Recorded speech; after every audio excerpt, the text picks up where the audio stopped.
नमस्कार, जय हिंद सर्वांना.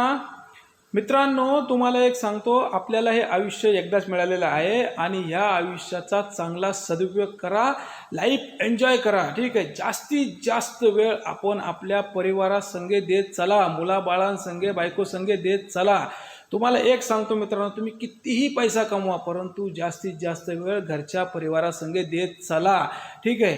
तुम्ही इतका पैसा कमवून ठेवणार कोणासाठी? ज्यांच्यासाठी ठेवणार तुम्ही त्यांनाच वेळ देणार नाही, तर त्या पैशाला काय करायचं? तुम्हाला एक सांगतो, तुम्ही नंतर जेवढा पैसा कमवून ठेवशाल आणि तुम्ही जाशाल मरून आणि त्यांच्यामध्ये प्रॉपर्टीसाठी भांडणं लागतील, एवढाही पैसा कमवून ठेवू नका. तुम्ही कितीही पैसा कमवा, परंतु त्याच्यातला काही पैसा आपल्या शरीरासाठी आणि आपल्या परिवारासाठी वापरा. हे तुम्हाला माझं सांगणं आहे.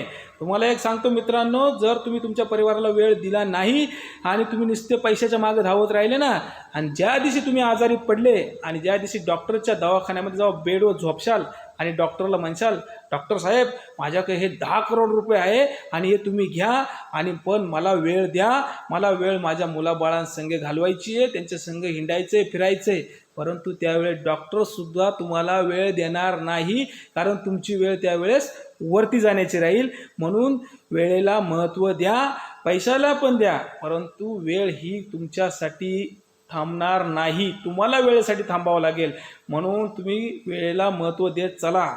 इतकं कमवून ठेवू नका की घरच्यामध्ये भांडणं लागतील आणि आपण काहीच त्याचा एन्जॉय घेणार नाही, बायकोला सुद्धा त्याचा एन्जॉय देणार नाही आणि आपण तिळ जळून जळून जळून जळून नुसतं कमवून ठेवायचं आणि मरून जायचं. इतकंही कमवून ठेवू नका. त्याचा आपल्याला पण आनंद घेता आला पाहिजे आणि बायको पोरांना सुद्धा आनंद दिला गेला पाहिजे. एवढा करा. ठीक आहे. तुम्हाला व्हिडिओ पटला असेल तर व्हिडिओला लाईक करा, शेअर करा आणि 100% सबस्क्राईब करा. सबस्क्राईबर करते नाही मित्रांनो, तुम्ही सबस्क्राईब करा प्लीज. जय हिंद.